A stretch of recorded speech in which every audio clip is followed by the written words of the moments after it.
last quarter of the page. Okay? Ton Rabbanim. Higdim offer l'mayim. The Sotah, it says, what do? You put the water in first, our Mishnah, and then you put the offer. What happens if you put the offer, the earth, into the vessel first, and then you added the water? Our Mishnah says it's not valid, but we'll see in it's machlokes tanoim, whether it is or not. Higdim offer l'mayim, posel. Tanakama says it's posel. It's not valid. Reb Shimon machshir. Reb Shimon says it's valid. My time in Reb Shimon, what Reb Shimon? Because we're going to quote psukim, because it seems from the pasuk that the water has to go in first, and the earth goes on top. Now, we have two cases. We have a case of Porah Aduma. You put water in the vessel, which is Maim Chaim El Keli, and you put the Efer HaPorah, right? You put the ash of the Porah in that vessel too. So it says, V'lo Kul L'Tomei.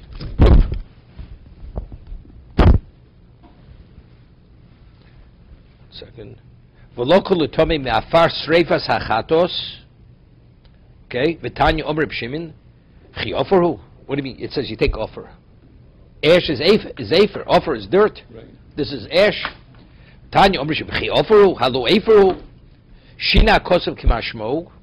The reason the Torah is referring to the afer as offer, because Lodin Yemen Xereshova, to learn Xereshova from elsewhere. Okay, because by the Sotah, what is there? It's offer. It's not afer. Right. Nemakan offer. Nemalalon offer. It says offer by the Sotah. It says offer by Paraduma. Malan offer agabi mayim. By the Sotah, you put the offer on top of the water. Avkan offer agabi mayim. You could put the offer on top of the water. Offer. You know, it's just an interesting shiloh. Mamish. We had a Gemara. They left it unresolved. The Gemara asked the shiloh, could you use afer for the no, not for the paraduma. No, for the Sotah. For the Sotah, could you use afer? You got it? Afer for the Sotah.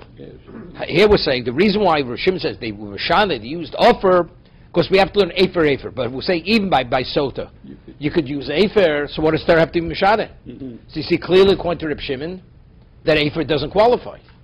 You hear the raya. The Gemara asked the Shaila, left it unresolved. Went back and forth, left it unresolved. Could you use ash for the Sotah? Right. But I'm saying, Reb Shimon says, why does the Torah use offer by afer if it's ash? The reason why it's show, because we should be able to learn Xereshava to Sotah. Because there it's offer. What do you mean it's offer? If you just finish asking, maybe you could use ash. Right. So the Torah should have written afer there. So the Torah didn't have to write offer. So you see clearly Reb Shimon's of the opinion that what afer doesn't qualify for what? For Sotah. Right. Okay? Somebody says something on this? I don't think so. Okay? What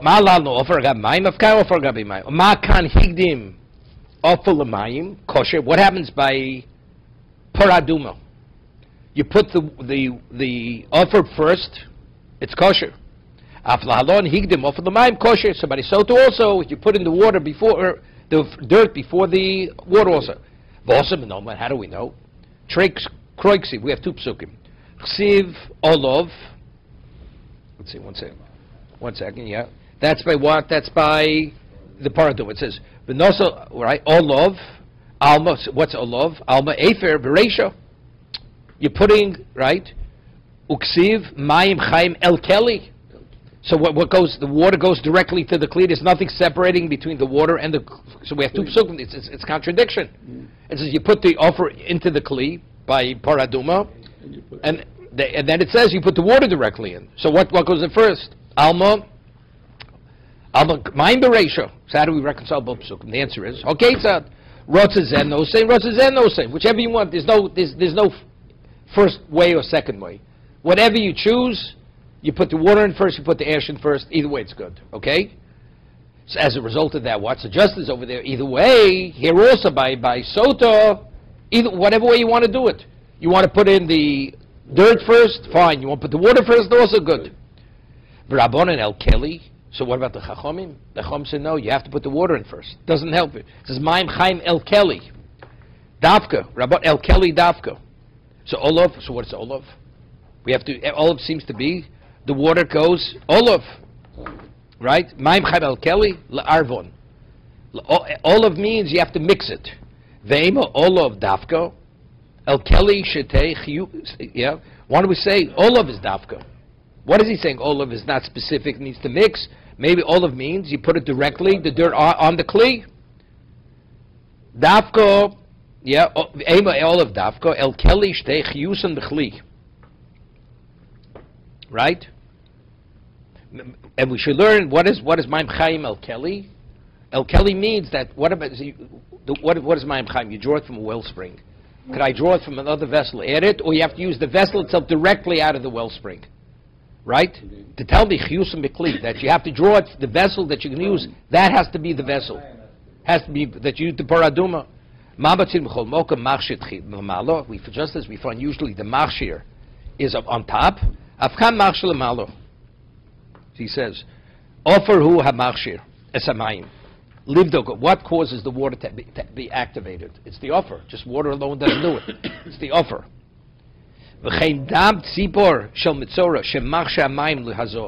What qualifies the water that you could sprinkle when you add the blood, right? Afkan offer machshir samayim. Okay, next Mishnah. Bolo lichtav. Now we're talking about the Megillah Sotah, right? The Rid of the Sotah that's obliterated. Now, what's written on that? Remember, we had before Machlokes, Tanoim. How much do you put in the vessel? Do you put a revius, or do you put a chatzi log? 4 ounces or 8 ounces. What was the Machlokes? So the one who says you put less, he says, Rabbi Yehuda says, just as you write less, you put less water. The one who says you write more, you put in more water. That the Mishnah says that explicitly. Rabbi Yehuda, it's just as he's ma'it b'chsav, he's ma'it b'mayim. As you write less of the written, you have less water. Okay, so that's this discussion here. Where does he start writing? If you didn't commit adultery. If you committed adultery.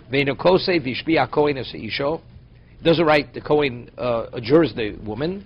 Hashem,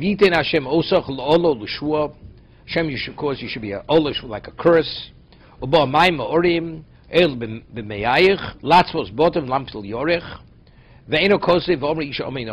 write that last piece. And the woman accepts like she says, she's accepting the oath. Rabbi Yossi Omer, lo yamapsik. No, you write the whole thing. You write it all. You don't take pieces. The whole parsha you write. Rabbi Yehuda Omer, Rabbi Yehuda is the one who said earlier, less water because there's less ksav. Right? Rabbi Yehuda Omer, kol atzmo enuk. You don't write any of it. And all this you don't write. Elo, yitan shem osach lo shua. Ubo hamayim hamorim o'elu b'meyayich. That's v'eno kosev. So you write literally the most minimal. Right? Hashem should cause you to be olu shvua. The water should enter you, and you should just fall apart if you committed adultery. But all the other information, that you don't write. See, his Rid of Sotah has the least amount of information on the parchment. Okay? But my kamifli, what's the basis for the argument you write more or less? Evidently, it's based on how you interpret the psukim. By Kro kamifli, they're arguing this pasuk. It says in the pasuk, "V'chosav es ha'olos ha'eleh ha'kohen b'sefer." The sefer, right? The Kohen should write ha'olos, the olos. What's ha'ela? Ha'ela seems to be a miyud. These. Right. These means to exclude others. Right. Ha-kohen ba-sefer. Remero, sover, olos mamush. Right? Olos means, all the curses that are mentioned there. Ha'olos, the hay. Because it says olos, it's ha'olos, the olos. The rabbos klolos, habos machvas brochos. Right? It says if you did, it says chinki, it says all kinds of things there. Eile, what is these? These is an exclusion. These, and that's a lemait klolo sheb Mishnah Torah. Maybe you should write even the curses that are in Mishnah Torah, in Kisovo. All the curses. Add that also to Megillah Sotah. Ha'ele lemute, ha'ele, the hay on ha'ele, lemute tzavos v'kabolos. Amen. Tzavos. What does it say? What's savos? No, I understand that. That's savos. That's savos? Okay. Rabbi Yossi, yeah, that's Poshet. Rabbi Yossi, kula kedamrit. As es le rabos savos v'kabols. No, es comes to include, not to exclude. Rabbi Esem lo dorish. He doesn't interpret this. Es is not. Rabbi Yehuda kulo b'miute dorish lo. Everything is an exclusion. So if you exclude everything but, so then it's very, very abbreviated. What you write is very abbreviated, right? Olos. What's olos? Olos mamish. Ha'olos. What's ha'olos? The lemute klolos. It doesn't. We said it wrong. Is hey a riboy? Is it a miut? Here is it coming? Is it inclusive or exclusive? So Rabbi Yehuda says ha'olos lemute klolos. Habos machmas brochos. Eile again lemute klolos shebi mishnah Torah. Ha'ele again. We have one exclusion after another. We have eile is an exclusion. Ha'e is an exclusion. Lemute tzavos kabolos. So the Gemara asks Rav Meir Maishno Hai Hey Demarbi Bei Maishno Hai Hey Demamitle. Yeah, one Hey Rav Meir says is inclusive. The other one's exclusive. Hey the Gabe Birabuye Rabuyu.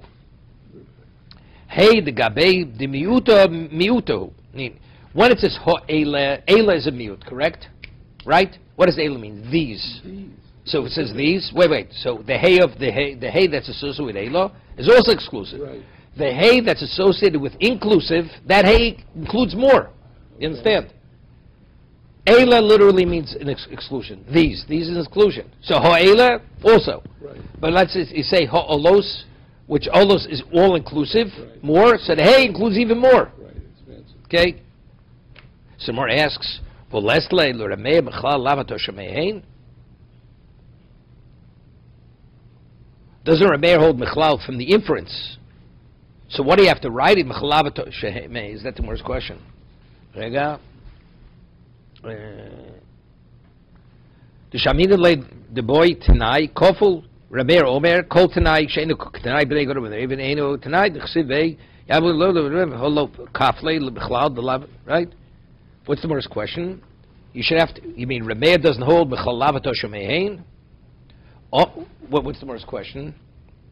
So what? You should write more or less? You should write less, not more. What do you have to spell it out?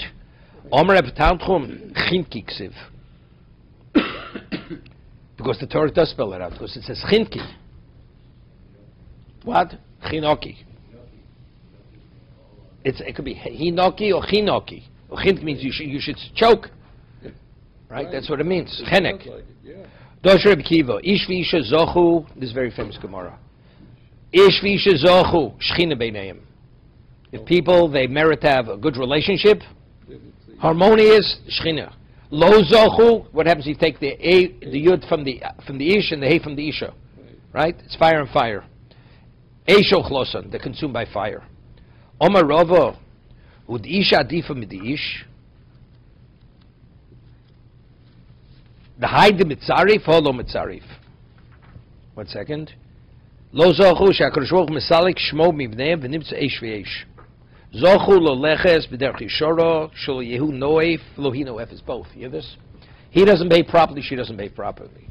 So he loses his yud because he doesn't. He's an adulterer, and she doesn't behave properly. So Hashem says, "I don't want my name to be associated with you people." So Hashem pulls the plug on both of them. So what do you end up with? Fire and fire, right? Shchina. What it says, the husband's also noif. Rashi says.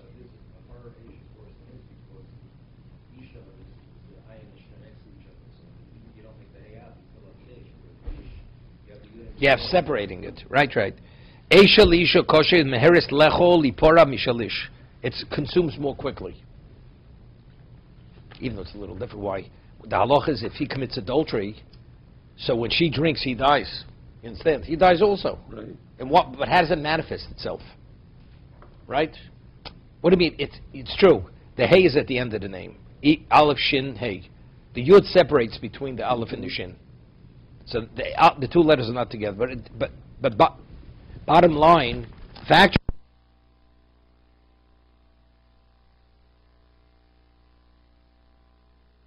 I think what he means to say, HaKadosh Baruch Hu, we're not talking about the Yomi Sotah. A person with Shechina, he has greater relevance to Rachmim. The woman, she doesn't behave properly, Hashem reigns in more quickly on her than him. Yeah?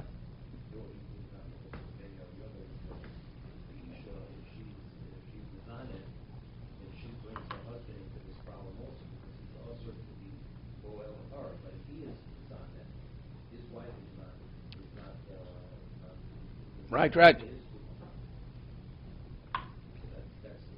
So she's more. So we're talking about culpability. It has nothing to do with the Aleph and the Shin.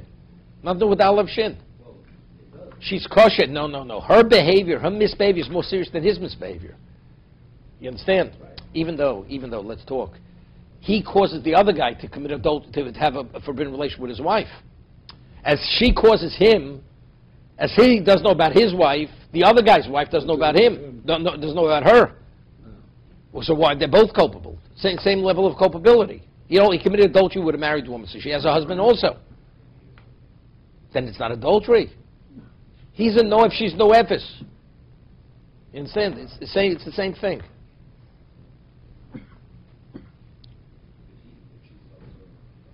Same thing, but it's the same thing.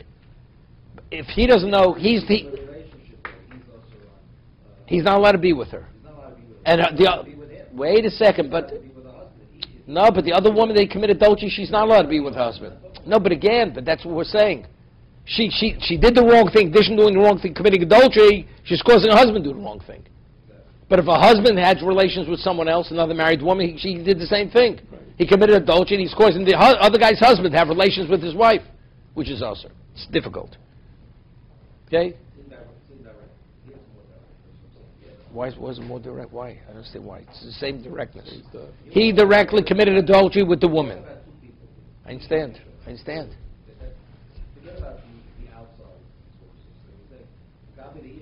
Oh, yeah, okay. Yeah.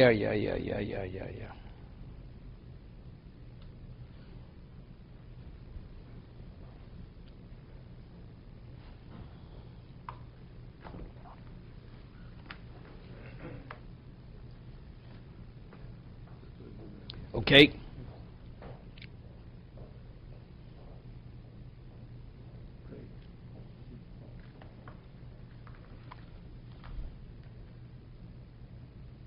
Let's go further. Omer Rav di Isha Adifa Miyish. Hai mitzarif, hai lo mitzarif. Essentially, we said earlier that a woman, when she commits adultery, the consequence is much more serious than the man. We had a few blot ago. Because the house is neglected, right? When the house is still taken care of. The whole house doesn't fall apart. So you see that her misbehavior has greater consequences. So because there's therefore she has greater liability than the husband. Okay. Omer Rava b'mneima omer Torah hovi offer l'soto. Yeah, this is very important. Why does Torah say you add offer to that water? Zoch se yotzimeno ben kavrom avinu. Dichsiv bo offer veifer. He said offer veifer. Lo zoch so tarzel afro. If she did the wrong thing, she goes back to dust. Right? She dies. Right. If zoch so, right. So you married have a son like Avram Avinu. Okay. What's Avram saying? Offer veifer. That means you married to have a son as a tzaddik. If not, you go straight into the ground. Okay. No, okay, that's the end of the discussion.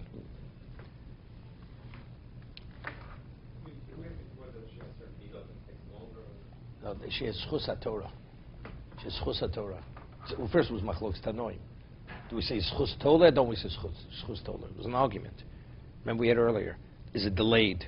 Immediately her health starts declining immediately. But does she die instantaneous? That was a machlokas. If you have a schus. Dor Shrava, B'schar Shom Avrom Avinu, Nochov, Efer, Zoch Bonov, the Beis Mitzvos. Efer Poro, Afar Soto. Yeah, we have two mitzvahs. You got it. Efer Poro we understand. What about Afar Soto? Tzitzeig. Because what's Zocha? What's the Zocha? Efer we understand. You're tummy, you have the ability to relieve yourself, to go back into the Kodshim, to go into Beis HaMikdash. Right? You can live in purity. Good. But what's the mitzvah? Afa Sota. I would think. No, firstly, because why does Hashem allow His name to be obliterated? To reinstate Shalom in Ishlishto. Right. So that's it. So the mitzvah was given for reinstatement. You don't know, did she commit adultery? So right. This is the only way to verify it. Okay. So that's the mitzvah. Mitzvah Sota, Hashem says, I allow my name to be obliterated. So how important is Shalom Bayis to Hashem? Very, very. Okay, so that's it. So in the merit of saying offer, that's where we receive this. So it wouldn't be mamzer. That would be a second. No. Well, if she dies, we know what the problem is, right? Okay. So Mar asks, "Ivo ikanami offer kisi adam." What are we attributing the offer to? What? To what? To offer sota be hosam hershe mitzvah iko hano leko. Yeah, offer sota there's a benefit. By kisi adam, it's a hershe mitzvah, but there's no benefit. She's doing a mitzvah. It begins with a mitzvah, ends with a mitzvah. There, she's being reinstated to her husband, right? She's proving her innocence. Good. There's a famous Rabbi Simcha. 1 second. Rega bevakasha. 1 second.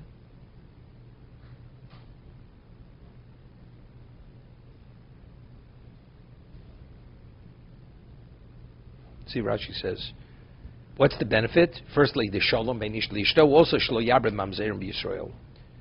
Im zonehik vim nixu zizurim vatels laz. But there also two things happen. If she committed adultery, she dies. There can be less legitimacy. And if she lives? So the question on her children, whether they're legitimate, it clears up the question. We know it's her children. Let's see, now there's a question: are they really his children or not? So if she doesn't die, because when she lives, it's not only she didn't commit adultery; she never committed adultery. So that clears the whole path. Any child she ever gave birth to is a legitimate child. Okay. Ve'v'poro taron liskos Yisrael masa egel. Yeah, what he says. What's the eifaporo? Letaron zakos Yisrael mimaisa egel, to vindicate us the maisa egel. Right? What's the pora? Let the mother come up, clean up after the kid, the child. Right? That's the pora aduma. Yeah.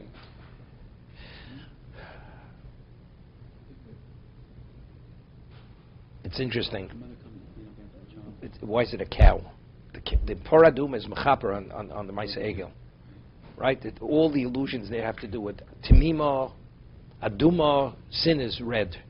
Tamima, that was before the Chet Egel. You drink it as Moshe Rabbeinu gave the Jews. He pulverized the Egel, gave them to drink. There's also a symbol to giving a sota to drink. Those who died, who committed idolatry, died. Those who did not, lived. Same idea. But it's interesting. We refer to Kitz Adam as Hershe Mitzvah. There's a Gemara in Yevomis that Kibbur Avim is called Hershe Mitzvah.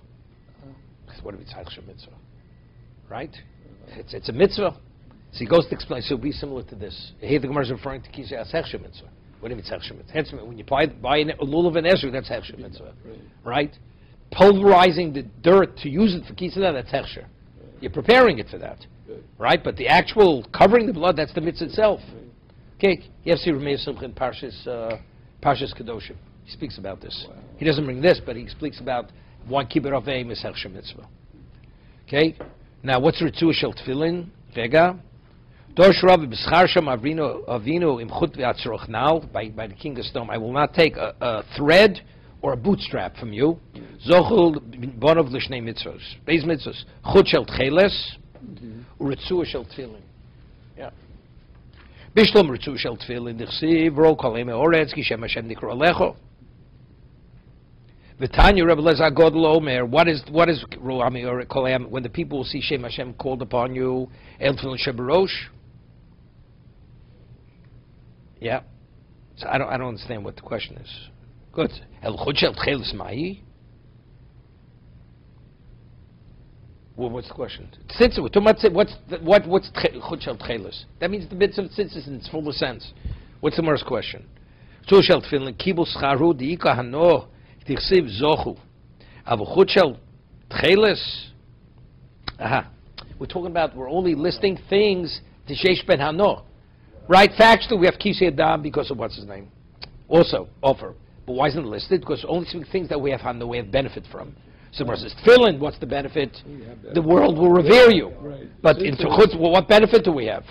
Even though it says Risa Mosu Muschartim is Kumitzes Hashem. Right? We'll see. Why is it specifically Tcheles? Nishat Tcheles domen liyam, it's Gemara in Menachos. V'yam domen l'rakia. Urakia dom lekisi Yaakov, which never viru es Elokei Yisrael tachas raglov kibas livnes hasapir.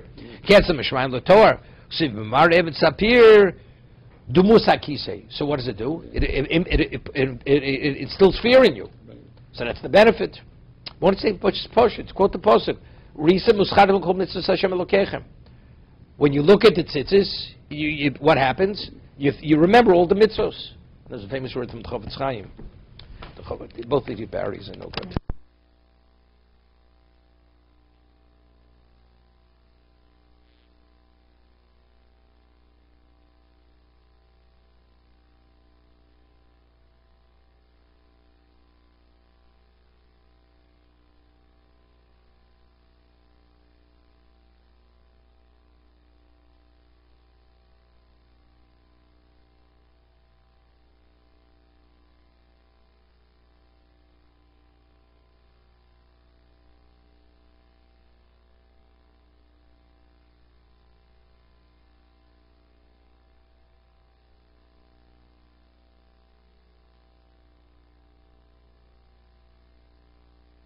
Which means a person would studied.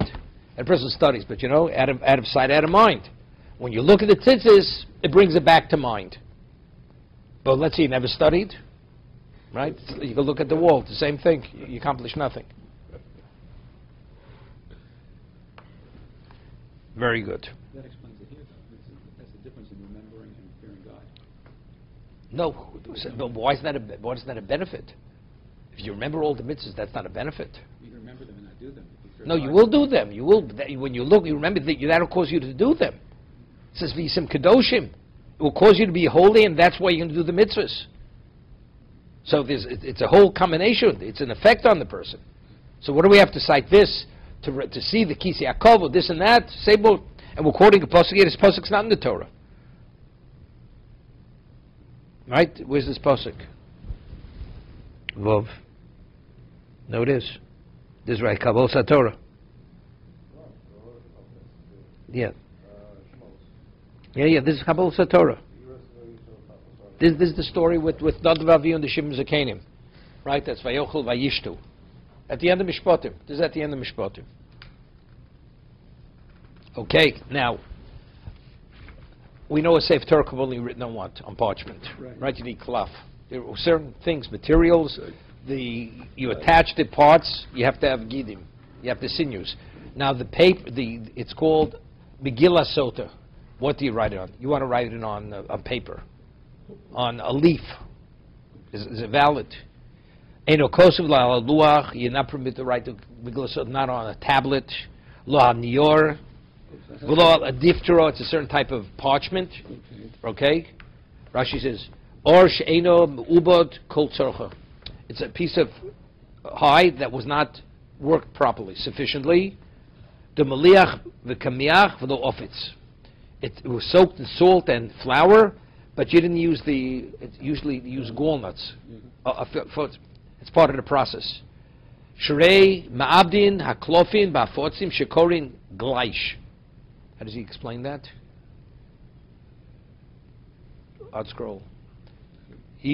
Part of the process is to give it a certain sheen, in terms that it's legible. It has to go through the process not only to be soaked in the solution. That solution has to have afotzim, has to have these gallnuts also. Also I think it's called tannin. Tannin is also it's an extract of something. Tannin.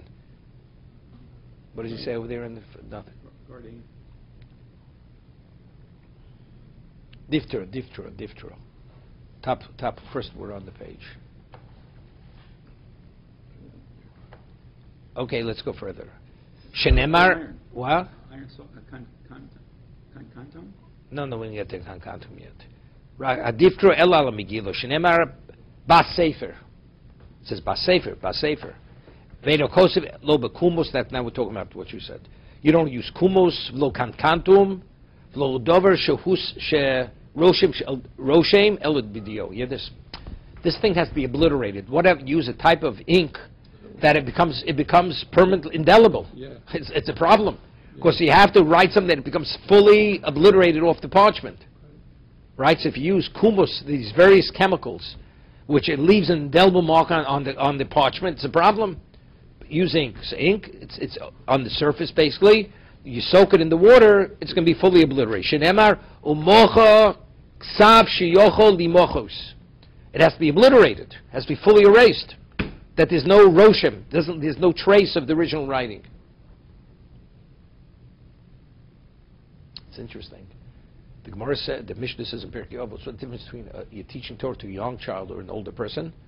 A young child is near cholok, right?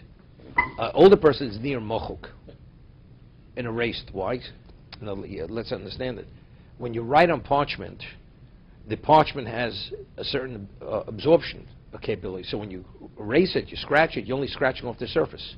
So now you write on that. Because it's already been absorbed, it has a less ability to absorb the parchment. A person learns all kinds of nonsense. He has other things. And now all of a sudden you want to teach him Torah.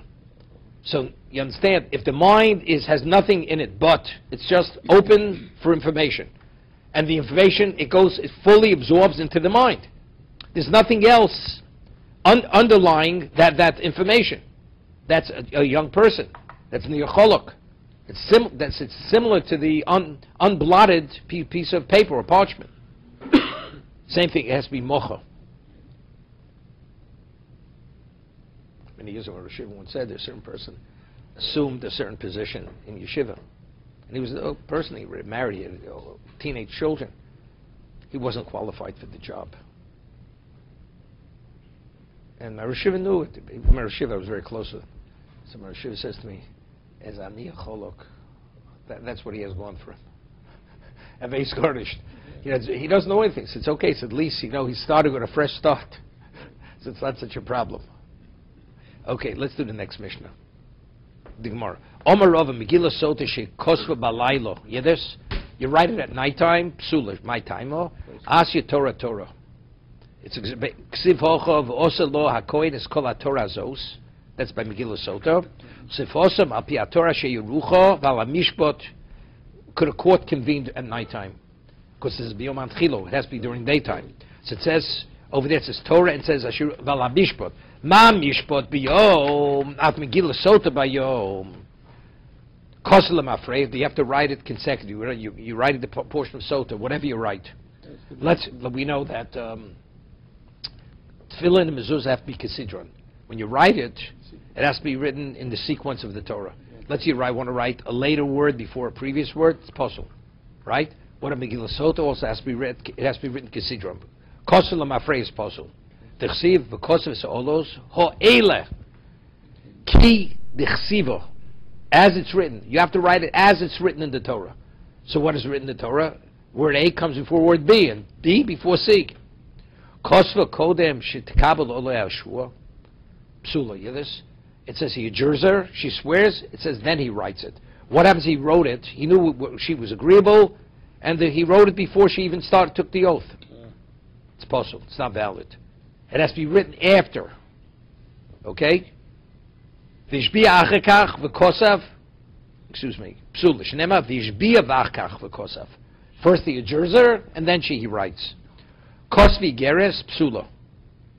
What is Geras? Rashi says below sirtut. Mezuzah has sirtut. You score the lines, and then you write on. Why don't you write the Megillah without sirtut, without scoring the parchment? It's not valid, right? Kosvi Geras psula. Why? Basefer Omer Rachmana. Basefer indicates it has to be written Basefer. Halochim mishum Sinai sha svorim tzrichin sirtut. What do you have to have? The Gemara has a shaylim nochos. Mezuzah, does it need sirtut or not? Do you have to score the parchment or not? We ruled Merkel Yeduni. Why? Halochel Mishmi Sinai. Which one? The mezuzah. The Gemara has a question. Does it not? The Gemara says it does. Why? Halochel Mishmi Sinai. So here Rashi says, why does the Megillah Sotah need anything that's called the Sefer? Halochel Mishmi Sinai and needs sirtut. To be continued.